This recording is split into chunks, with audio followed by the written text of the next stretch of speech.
Vigneault. Oui, je tiens donc à signaler que l'équilibre Bourgogne-Franche-Comté est en train de se construire et que finalement on s'aperçoit que les atouts de la région de Franche-Comté et de l'Université de Franche-Comté sont suffisamment importants pour que finalement elle se fasse assez naturellement. Par exemple, nous avons le CNRS qui vient de labelliser la zone atelier de l'arc jurassien. Il en existe 10 en France et donc il faut signaler qu'un laboratoire comme celui du Chrono-Environnement qui réunit 240 chercheurs porte très bien, de façon très excellente, justement la recherche pour pouvoir bénéficier de ces labels. Deuxièmement, bien sûr, la salle, pour des raisons logistiques, se trouve le plus possible au cœur de ce grand test. Et puis, il faut signaler que le siège de la communauté scientifique doit, lorsque tout l'ensemble de dispositifs sera établi, doit s'installer à Besançon. Donc on voit ici qu'il y a une recherche effectivement d'un équilibre non seulement au niveau des labos de recherche, de la façon dont on gère la vie des étudiants, mais aussi la gouvernance.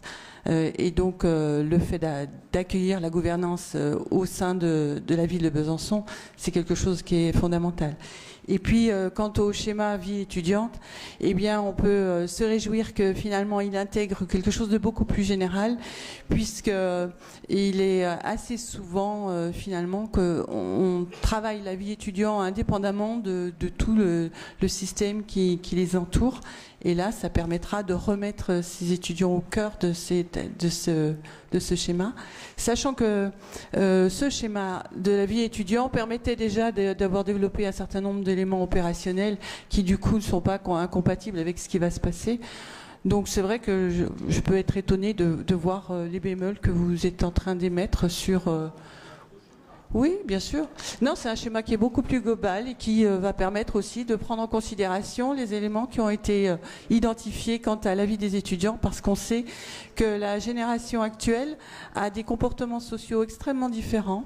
On voit qu'elle fait des choix, par exemple, sur sa façon de gérer ses pôles d'intérêt qui sont en train de bouger. Et donc, il est important qu'on puisse réintégrer aussi la vie des étudiants dans cette approche de la recherche, puisque non, c'est quelque chose qui va aussi être intégré, parce que on s'aperçoit que les laboratoires de recherche n'arrivent pas forcément à recruter non plus des chercheurs.